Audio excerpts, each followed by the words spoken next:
नमस्कार, आर्या न्यूज देख रहे हैं आप और मैं आपके साथ अलका सिंह। बुलेटिन में आपका बहुत बहुत स्वागत है। रुक करते हैं खबरों का। आश्विन शुक्ल पक्ष के शारदीय नवरात्र आज से शुरू हो चुके हैं। इस बार शारदीय नवरात्र 15 अक्टूबर से शुरू होंगे और दशहरे के साथ 24 अक्टूबर को इसका समापन होगा। इससे शक्ति प्राप्त करने की नवरात्र भी कहा जाता है। नवरात्रि का शुभारंभ प्रतिपदा तिथि पर घट स्थापना के साथ होता है। घट स्थापना में देवी के नाम का कलश स्थापित किया जाता है। इसके बाद ही व्रत और देवी के स्वरूपों की पूजा आरंभ होती है। नवरात्रि में घट स्थापना नवरात्रि के प्रथम दिन प्रतिपदा तिथि पर की जाती है। घट स्थापना अभिजीत मुहूर्त में करना शुभ माना जाता है। अभिजीत मुहूर्त 15 अक्टूबर यानी सुबह 11:44 से 12:30 तक है। आप 46 मिनट की इस अवधि में घट स्थापना कर सकते हैं। कलश को भगवान विष्णु का रूप माना जाता है, इसलिए शुभ कार्यों से पहले कलश स्थापित करना अनिवार्य है। नवरात्रि में देवी दुर्गा की पूजा से पहले कलश स्थापित किया जाता है। इस दिन सुबह जल्दी उठें और स्नान आदि करने के बाद व्रत पूजा का संकल्प लें। इसके बाद पूजा स्थल की साफ सफाई करें। जहाँ कलश जल भर कर रखते हैं, माँ देवी आपकी मनोकामना पूरी करेंगी।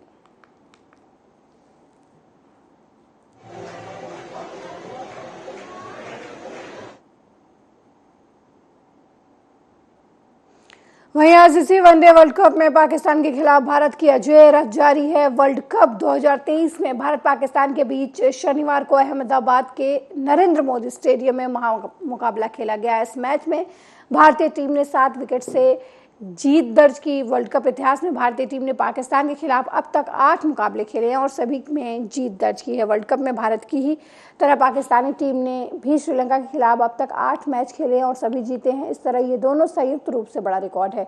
इसी तरीके से 13 ऐसे बड़े रिकॉर्ड हैं जो भारत और पाकिस्तान के बीच हुए मुकाबले में बने हैं। भारतीय कप्तान रोहित शर्मा भी वनडे में सिक्सर किंग बन गए हैं। वो 300 या उससे ज़्यादा छक्के लगाने वाले पहले भारतीय बन गए हैं। इंटरनेशनल क्रिकेट में पहले ही उनके नाम सबसे ज़्यादा छक्कों का रिकॉर्ड दर्ज है। वहीं पाकिस्तान पर भारत जीत के बाद हिंदुस्तान के अलग अलग हिस्सों में भारतीय प्रशंसक बेहद खुश नजर आए, पटाखे छोड़ते हुए नजर आए और जीत का जश्न मनाते हुए आप तस्वीरों में देख सकते हैं।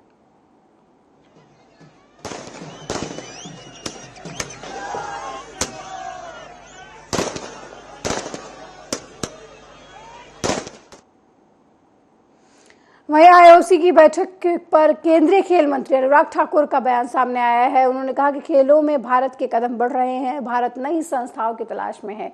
इसमें सभी खेल संस्थाओं और आईओसी की दिलचस्पी भी देखी जा सकती है। हम दुनिया की 5वीं सबसे बड़ी अर्थव्यवस्था है। हम खेलों में बुनियादी ढांचे का निर्माण कर रहे हैं। पदकों की संख्या बढ़ रही है। ओलंपिक में क्रिकेट को शामिल करना एक नई शुरुआत हो सकती है। इससे नई उम्मीदें जगेंगी। और आज शाम को देश के यशस्वी प्रधानमंत्री नरेंद्र मोदी जी भी आईओसी के सेशन में आएंगे। 141 सेशन है और मैं यही कहना चाहता हूं, जो भारत के बढ़ते कदम खेलों में है और भारत सरकार का जिस तरह से खेलों के प्रति योगदान रहा है, भारत के खिलाड़ियों की परफॉर्मेंस रही और भारत अब नए आयोजन की ओर भी देख रहा है। उसमें दुनिया भर के खेल संघों का, इंटरनेशनल ओलंपिक कमेटी का, इन सब का भी बहुत रुचि दिखती है, क्योंकि भारत आज दुनिया की 5वीं सबसे बड़ी अर्थव्यवस्था है। खेलों के जगत में बहुत तेज़ी के साथ इंफ्रास्ट्रक्चर बना रहे हैं, मेडल्स की टैली बढ़ रही है और भारत नई ऊंचाइयों पर जाने के लिए, नए आयोजन के लिए भी तैयार दिखता है। तो दुनिया को भी युवाओं की सबसे बड़ी आबादी ले लें या फिर अर्थव्यवस्था के रूप में देखें तो भारत में बड़ी संभावनाएं नज़र आती हैं। क्रिकेट का ओलंपिक मूवमेंट में जुड़ना एक नई शुरुआत हो सकती है और इसको लेकर भी नई उम्मीदें खड़ी हुई हैं। प्रधानमंत्री जी का आने का इंतज़ार बड़ी बेसब्री के साथ आईओसी के मेंबर्स भी कर रहे हैं और मुझे आशा है जब खेलों को बढ़ावा देने वाले प्रधानमंत्री आएंगे तो निश्चित तौर पे उनके संदेश में बहुत कुछ जानने को और सुनने का। राजस्थान के मुख्यमंत्री अशोक गहलोत ने बताया कि बहुत लंबे समय के बाद आरपीसीसी स्क्रीनिंग कमेटी के जिलों में जाकर फीडबैक लेने को कहा गया है। टिकट सर्वे और फीडबैक के आधार पर ही दिए जाएंगे। सरकार के खिलाफ कोई लहर नहीं है, लोगों को हमसे कोई शिकायत नहीं है। अगर किसी विधायक के खिलाफ कोई शिकायत आती है तो फीडबैक और सर्वे के आधार पर ही टिकट दी जाएगी। लंबे अरसे बाद में प्रदेश कांग्रेस के अंदर जो इलेक्शन कमेटी होती है हमारी, उनको बिल्कुल सबको अधिकार दिया गया। तमाम लोग जिलों में गए और जाके फीडबैक लेके आए। वो फीडबैक प्रदेश कांग्रेस अध्यक्ष को सौंप दिया।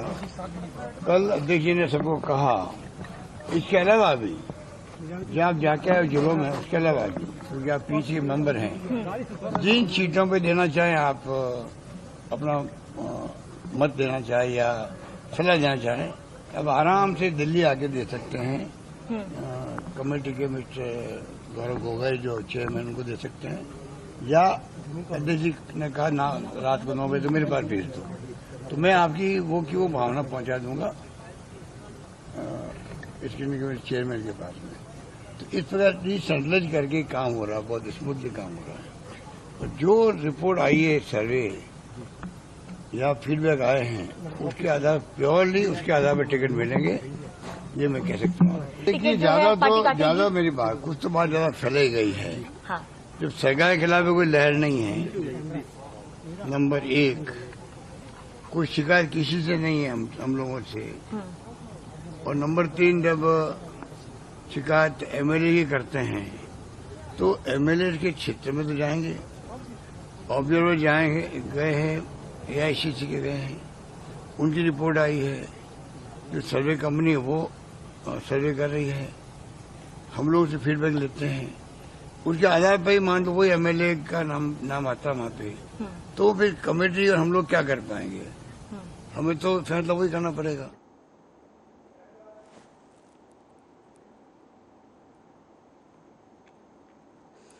वहीं इजराइल फिलिस्तीन संघर्ष पर मीरवाइज उमर फारूक का बयान सामने आया है। उन्होंने कहा कि एक तरफा फैसले नहीं किए जा सकते।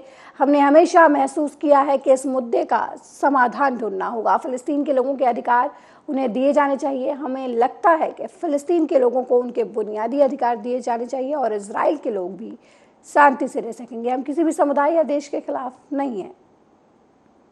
देखिए, जाहिर सी बात है कि आलम इस्लाम के साथ साथ जम्मू कश्मीर के आवाम के जज्बात भी बहुत ज़्यादा मजरूह हैं, और जिस भी इंसान के अंदर एक दर्दमंद दिल होगा वो इस वक्त बहुत ही मायूस है कि जिस तरह से खामोशी इख्तियार की जा रही है, जिस तरह से हम देख रहे हैं कि बुजुर्गों पे, बच्चों पे, औरतों पे, निहत्ते लोगों पे बम बरसाए जा रहे हैं, और जिस तरीक़े से कत्ल गारतगिरी वहाँ पे हो रही है, हम ये महसूस करते हैं कि आलमी बरादरी को अपनी जिम्मेदारी निभाने का वक्त आ गया है। एक तरफा फैसला नहीं किया जा सकता। जो फ़लस्तीन का मसला है वो एक दीरीना मसला है, और हमने हमेशा ये महसूस किया है कि इस मसले का एक मुनसिफाना हल निकाला जाना चाहिए। फ़लस्तीन के अवाम के जो हुकूक हैं वो उन्हें वापस दिए जाने चाहिए। जाहिर सी बात है कि उनका मुल्क और उनकी सरजमीन जो है उन पर तंग कर दी गई है।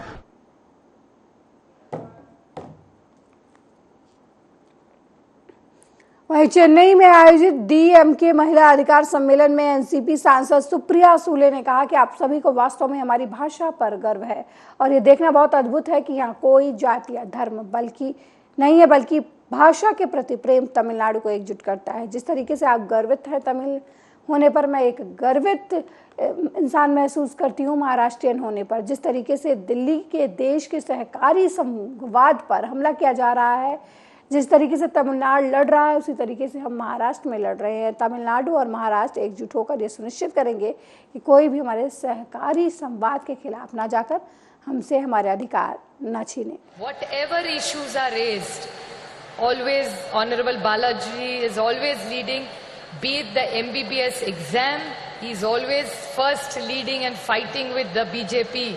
He is always fighting, no forcing Hindi on us. We are proud Tamilians, we like our language. Hindi is welcome, English is welcome, but you cannot take the Tamil away from the Tamilians. So I think it's a very proud community with a rich legacy. And there is one most big contribution which you all have done. which Kalinga has done is they have not only taken Tamil language ahead, but even the technical words in schools, whatever issue.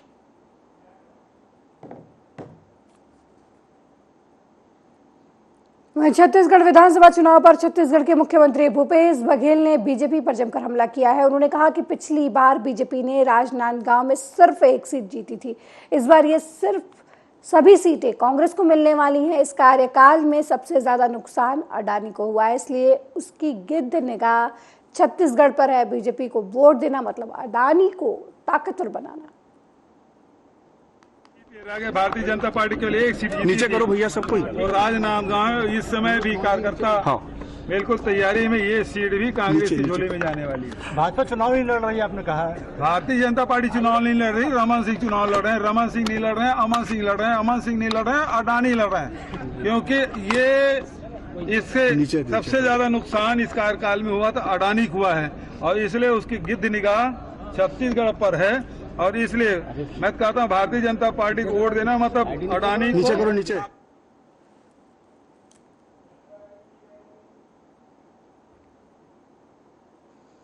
वहीं अंतर्राष्ट्रीय Olympic समिति के 141वें सत्र में नीता अंबानी ने कहा कि दुनिया को भाईचारे और एकजुटता की सबसे ज्यादा जरूरत है। ये युद्ध के मैदानों पर नहीं हो सकता, ये केवल खेल के मैदानों पर ही हो सकता है।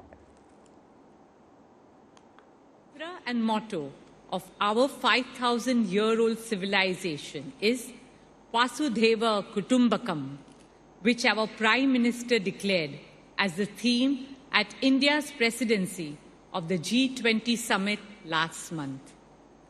It means the entire world is one family. Today, more than ever, our world needs to reunite in fraternity and solidarity. This cannot happen on battlefields. It can only happen on sports fields. The mantra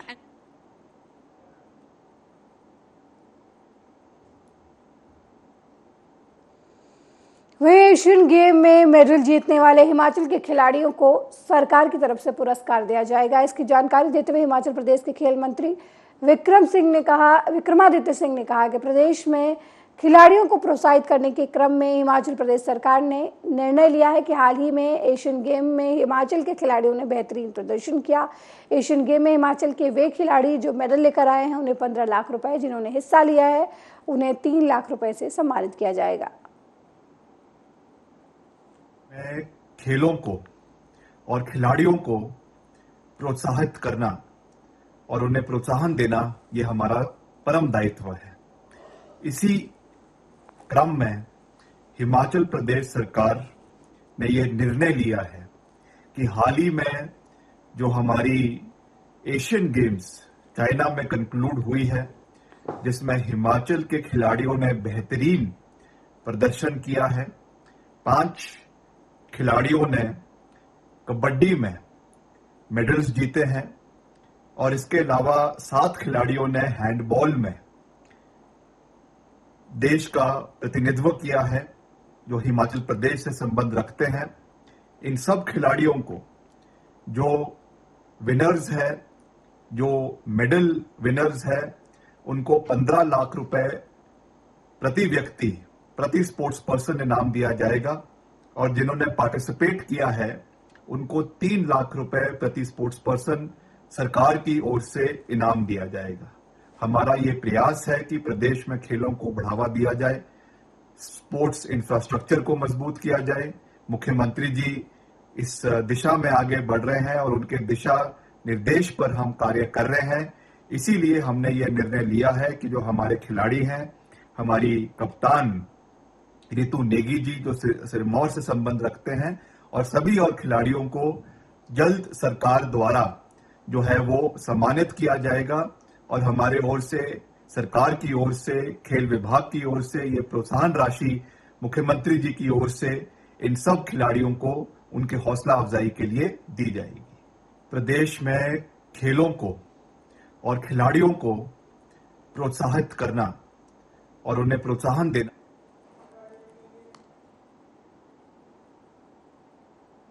Madhya Pradesh की राजधानी भोपाल में 23 अगस्त को देर रात तक शराब की दुकान खोलकर उसके सामने कार पर शराब रखकर पी रहे शराब कर्मचारियों को पुलिस आरक्षक द्वारा जब रोका गया तो उसके साथ मारपीट की गई और इस मारपीट में आरक्षक गंभीर रूप से घायल हो गया। उनके सर में गंभीर चोटें आई। अयोध्या नगर पुलिस ने 3 लोगों को अब इस पूरे मामले में गिरफ्तारी के लिए एफआईआर दर्ज किया है। वहीं मौके से 2 लोगों को गिरफ्तार कर लिया गया था, जबकि तीसरा व्यक्ति तभी घटना के बाद से ही फरार चल रहा था। पुलिस ने करीब 2 महीने बाद मुख्य आरोपी भूपेंद्र सिंह सेंगर को गिरफ्तार कर लिया है। आरोपी भूपेंद्र पूर्व पुलिसकर्मी है जो 2 साल पहले बर्खास्त हो चुका है। Crime branch DCP Sukirti Somvanshi ने बताया कि आरोपी 2 दिन में 7 कॉलोनी में लगभग 1000 मकान और 642 गाड़ियों की तलाश करने के बाद कृषि वाटिका भिवाड़ी अलवर से गिरफ्तार किया गया है। टीम घटना के दिन से आरोपी की तलाश में लगी हुई थी, जिसको तकनीकी सहायता से भिंडवी राजस्थान से गिरफ्तार कर भोपाल लाया गया है। पुलिसकर्मियों से दुर्व्यवहार और मारपीट का मामला सामने आया था। इसमें धारा 307 में मामला दर्ज किया गया था और आरोपियों को खोजा जा रहा था। इसमें जो मुख्य आरोपी बताया जा रहा था भूपेंद्र, जो कि पूर्व का एक पुलिसकर्मी है और उसके द्वारा वहां पर यह अपराध कारित किया गया था, तो उसके तत्वाधान में क्राइम ब्रांच को करीब 1 हफ्ते 10 दिन पहले ये टास्क दिया गया था कि भूपेंद्र को हम लोगों को लोकेट करके थाना अयोध्या नगर को सुपुर्द करना है। इसके बाद अपनी जो टीम थी, टेक्निकल टीम थी, उसने लगातार इस पे काम किया और पता करने की कोशिश की और हम लोगों ने मुखबिरों के माध्यम से पूछताछ करके और जितने भी साइबर और टेक्निकल अपने पास सुविधाएं हैं उनको यूज करते हुए ये पता लगाया कि राजस्थान के भिवाड़ी जिले में भूपेंद्र जो है वो इस समय रुका हुआ है और लगातार मूव कर रहा है। उसके पहले भी वो कई शहरों में मूव कर चुका था, जहां मुंबई, दिल्ली, चंडीगढ़, ये हमें पता लग रहा था। इस संबंध में हमारी एक टीम जो कि पहले से एक दूसरे अपराध की विवेचना में दिल्ली के आसपास इन्वेस्टिगेट कर रही थी, उसको हम लोगों ने तत्काल सूचित किया और मौके पे चेक करने के लिए और इसकी पतासाजी करने के लिए भेजा था। लकीली वहां पर जो अपनी टीम पहुंची उनको इन लोगों ने भूपेंद्र को इन लोगों ने लोकेट किया और वहां से गिरफ्तार किया। पुलिसकर्मियों से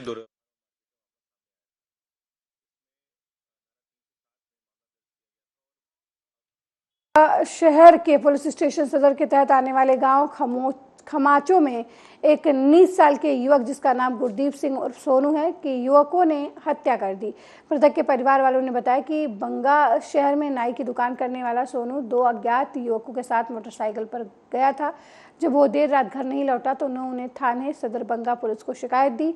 अब गुरदीप सिंह उर्फ सोनू का शव बंगा से गढ़शंकर मार्ग पर एक मैरिज पैलेस के पीछे सुनसान जगह पर मिला है। पुलिस टीम ने मौके पर पहुंचकर शव को कब्जे में लेकर पोस्टमार्टम के लिए भेज दिया है और अग्रिम कार्रवाई में जुट गई है। हाँ जी, ये गुरदीप कुमार उर्फ सोनू है, सन ऑफ प्रकाश चंद पिंड खमाचों ਤੋਂ ਤੇ ਇਹ ਇੱਥੇ ਖਮਾਚੋ ਪਿੰਡ ਵਿੱਚ ਆਪਣੀ ਸਲੂਨ ਕਰਦਾ ਹੈ, ਕਟਿੰਗ ਦੀ ਦੁਕਾਨ ਕਰਦਾ ਹੈਗਾ ਤੇ ਕੱਲ ਇਹ 3 ਵਜੇ ਦੇ ਕਰੀਬ ਜੋ ਇਹਨਾਂ ਦੇ ਪਰਿਵਾਰਕ ਮੈਂਬਰ ਤੇ ਪਿੰਡ ਵਾਲਿਆਂ ਨੇ ਦੱਸਿਆ ਹੈ ਕਿ 3 ਵਜੇ ਦੇ ਕਰੀਬ ਦੁਪਹਿਰੇ 2 ਮੋਟਰਸਾਈਕਲ ਨੌਜਵਾਨਾਂ ਦੇ ਨਾਲ ਬੈਠ ਕੇ ਇਹ ਗੜਸ਼ੰਕਰ ਚੌਂਕ ਵੱਲ ਸਿਟੀ ਵੱਲ ਨੂੰ ਆਇਆ ਤੇ ਉਹ ਤੋਂ ਬਾਅਦ ਇਹਦਾ ਪਤਾ ਨਹੀਂ ਲੱਗ ਰਿਹਾ ਸੀ। ਤੇ ਅੱਜ ਸਵੇਰੇ ਇਹਨਾਂ ਦੇ ਘਰਦਿਆਂ ਨੇ ਇਹਦੀ ਸਰਚ ਕਰ ਰਹੇ ਸੀ ਤਾਂ ਜਿਹੜਾ ਪਤਾ ਲੱਗਿਆ ਕਿ ਗ੍ਰੀਨ ਸਿਟੀ ਹੈ ਗੜਸ਼ੰਕਰ ਰੋਡ ਤੇ ਉਹਦੇ ਆਪੋਜ਼ਿਟ GN ਮਿਲ ਦਾ ਇੱਕ ਸਟੋਰ ਹੈਗਾ ਪੁਰਾਣਾ ਅਬੰਡੈਂਟ ਸਟੋਰ ਹੈਗਾ, ਉਹਦੇ ਬੈਕ ਸਾਈਡ ਤੇ ਇਹਦੀ ਲਾਸ਼ ਮਿਲੀ ਹੈ ਤੇ ਅਸੀਂ ਮੌਕੇ ਤੇ ਆਏ ਨੇ। DSP ਸਾਹਿਬ ਬੰਗਾ ਵੀ ਮੌਕੇ ਤੇ ਨੇ, ਹੋਰ SHO ਸਾਹਿਬਾਨ ਵੀ ਮੌਕੇ ਤੇ ਨੇ ਤੇ ਅਸੀਂ ਇਹਦਾ ਹੁਣ ਜਾਂਚ ਕਰ ਰਹੇ ਹਾਂ, ਤਫਤੀਸ਼ ਕਰ ਰਹੇ ਹਾਂ।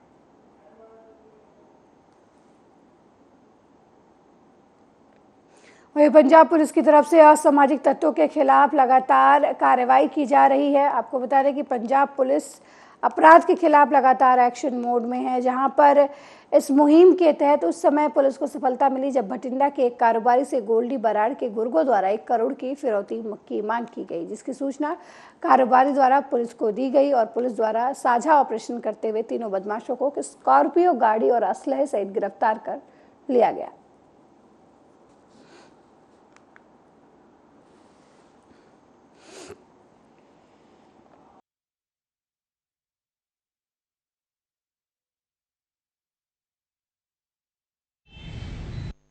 ਪਿਛਲੇ ਦਿਨੀ ਇੱਕ ਸਾਡੇ ਬਿਜ਼ਨਸਮੈਨ ਹੈਗੇ, ਉਹਨਾਂ ਨੇ ਨਾਂ ਦੱਸਣ ਤੋਂ ਆਪਣਾ ਇਨਕਾਰ ਕੀਤਾ ਹੈ ਕਿ ਮੀਡੀਆ 'ਚ ਨਾਂ ਲੀਕ ਨਾ ਕੀਤਾ ਜਾਵੇ।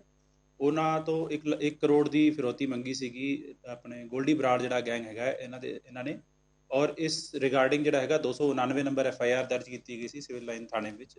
ਉਹਦੀ ਤਫਤੀਸ਼ ਦੌਰਾਨ CIA 1 ਔਰ ਜਿਹੜੀ SHO ਸਿਵਲ ਲਾਈਨ ਦੀ ਟੀਮ ਸੀਗੀ, DSPD SPD ਦੇ ਅੰਡਰ ਜਿਹੜਾ ਉਹਨਾਂ ਨੇ ਕੰਮ ਕੀਤਾ, ਉਹਨਾਂ ਨੇ 3 ਬੰਦੇ ਜਿਹੜੇ ਹੈ ਗ੍ਰਿਫਤਾਰ ਕੀਤੇ। ਗੁਰਦਿੱਤ ਉਰਫ ਗੁੱਜਰ ਹੈਗਾ, ਸੁਨੀਲ ਕੁਮਾਰ ਤੇ ਰੋਹਿਤ ਕੁਮਾਰ। ਇਹ 3 ਬੰਦੇ ਤਿੰਨੇ ਫਰੀਦਕੋਟ ਦੇ ਰਹਿਣ ਵਾਲੇ ਹੈਗੇ ਔਰ ਇਹ ਗੋਲਡੀ ਬਰਾੜ ਦੇ ਨਾਲ ਜੁੜੇ ਹੋਏ ਨੇ। ਪਹਿਲਾਂ ਵੀ ਇਹਨਾਂ ਤੇ ਕੁੱਟਮਾਰ ਦੇ ਪਰਚੇ ਵਗੈਰਾ ਦਰਜ ਹੈਗੇ ਨੇ। ਕੁਝ ਦਿਨ ਪਹਿਲਾਂ ਹੀ ਬੇਲ ਤੇ ਬਾਹਰ ਆਏ ਸੀ ਔਰ ਇਹ ਜਿਹੜੀ ਤਫਤੀਸ਼ ਦੌਰਾਨ ਇਹ ਗੱਲ ਸਾਹਮਣੇ ਆਈ ਹੈ ਕਿ ਜਿਹੜੇ 3 ਬੰਦੇ ਸੀਗੇ, ਇਹ ਵਿੱਕੀ ਕਰਕੇ ਇੱਕ ਬੰਦਾ ਹੈਗਾ ਫਰੀਦਕੋਟ ਦਾ, ਜਿਹਦੇ ਨਾਲ ਕੰਟੈਕਟ ਵਿੱਚ ਸੀਗੇ। ਜਿਹੜਾ ਵਿੱਕੀ ਹੈਗਾ ਉਹ ਗੋਲਡੀ ਬਰਾੜ ਦੇ ਨਾਲ ਕੰਟੈਕਟ ਵਿੱਚ ਸੀਗਾ ਔਰ ਉਹਦੇ ਰਾਹੀਂ ਜਿਹੜਾ ਹੈਗਾ ਇਹ ਫਿਰੌਤੀਆਂ ਮੰਗਦੇ ਸੀਗੇ।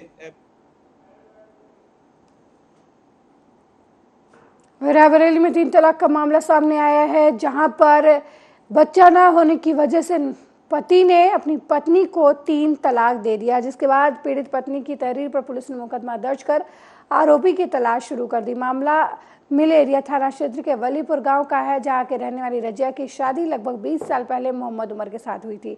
शादी के 20 साल बीत गए, उन दोनों का कोई बच्चा नहीं हुआ, जिससे पति पत्नी के बीच तनाव बढ़ने लगा और आए दिन पति पत्नी को ताने मारता था, उसके साथ मारपीट करता था, जिसको लेकर कई बार परिवार के लोगों ने सुलह समझौता भी कराया था। लेकिन हफ्तों बाद तब हद हो गई जब मोहम्मद उमर ने अपनी पत्नी रजिया को 3 तलाक देने के बाद उससे मार पीट कर कमरे में बंद कर दिया। किसी तरीके से महिला ने अपने परिवार को सूचना दी।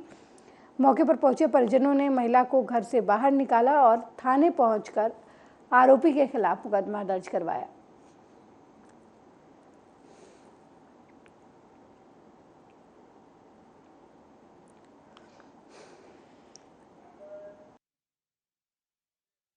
मेरा पति मेरे तलाक दिया। तो क्या नाम है आपके पति का? मोहम्मद उमर। किस वजह से तलाक दिया है? बच्चे घरे। कितने साल आपकी शादी के हुए हैं? हो गई 20-25 साल। उसके बाद क्या हुआ तलाक देने के बाद? मारी से कमरा में बंद कर दी उसकी मार। यहाँ कहाँ पे आई हैं आप? यहाँ मायके में आई, यहाँ थाने में आई। क्या क्या चाहती हैं? हमारा गुजारा हम चाहे थे, हम रह चाहे थे। कानूनी कार्रवाई चाहती हैं? हाँ, मेरा पति मेरे तलाक दिया। तो क्या नाम है आपके पति का? मोहम्मद उमर।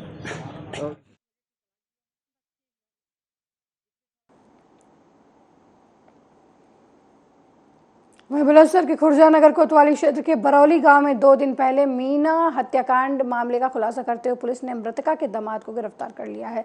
महिला के दामाद ने ही घर में सो रही मीना देवी पर धारदार हथियार से हमला कर उनकी हत्या कर दी थी।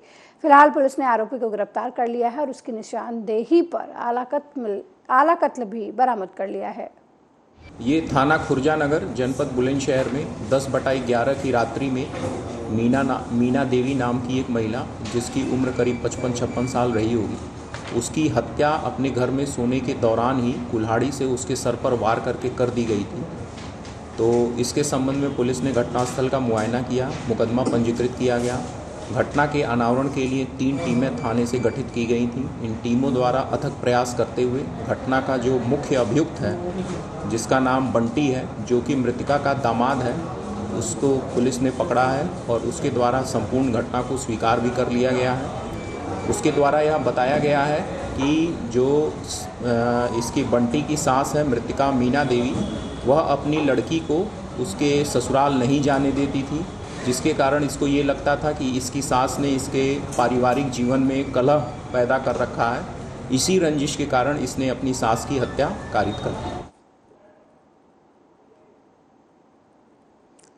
वहीं गोरखपुर के प्रेस क्लब में उत्तर प्रदेश बस संचालक के सदस्यों ने प्रेस क्लब में प्रेस कॉन्फ्रेंस करते हुए कहा कि गोरखपुर से बसों को तमकुही राज, पडरौना, देवरिया संचालित किया जाता है। उन लोगों को प्रशासन द्वारा विश्वविद्यालय चौराहे से संचालित करने के लिए जगह भी दी गई थी। यहां से प्रशासन द्वारा उन लोगों की बसों को हटा दिया गया है और बिहार की बसों को संचालित करने के लिए प्राइवेट बस स्टैंड से संचालन की व्यवस्था दी गई है। लेकिन बिहार बस मालिकों द्वारा उन लोगों को सवारी नहीं भरने दिया जाता, ना ही नंबर दिया जाता है, जबकि बिहार से उत्तर प्रदेश में चलने के लिए किसी भी बिहार के बस का कोई परमिट नहीं है। बावजूद इसके बस मालिकों द्वारा असंवैधानिक तरीके से संचालन किया जा रहा है और बिहार में भी उनके प्रार्थीगणों की बसों में सवारियां नहीं बैठने दी जा रही हैं, जबकि बिहार से चलने वाली बसों की संख्या लगभग 250 के आसपास है। हम इस मंडल के मालिक हैं, मंडल में ही रहते हैं। हम लोगों को जीने खाने नहीं दिया जा रहा है, हम लोगों को भगाया जा रहा है। तमकुही और देवरिया और पड़ौना लेकर के 40 गाड़ियां नहीं हैं और पूरे मंडल की बात करें तो 80 से 85 गाड़ी हैं।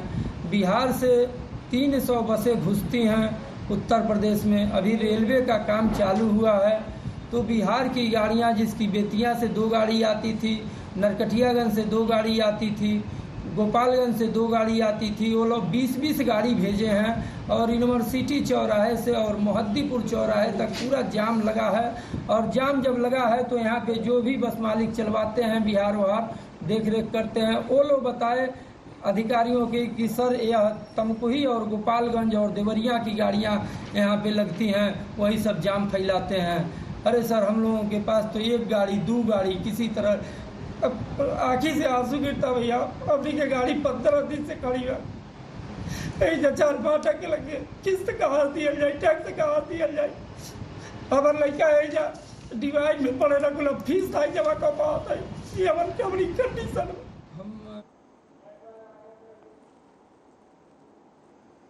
मेरे साथ इस बुलेटिन में फिलहाल इतना ही। देश दुनिया की तमाम खबरों को देखने के लिए देखते रहिए आर्या न्यूज़। नमस्कार।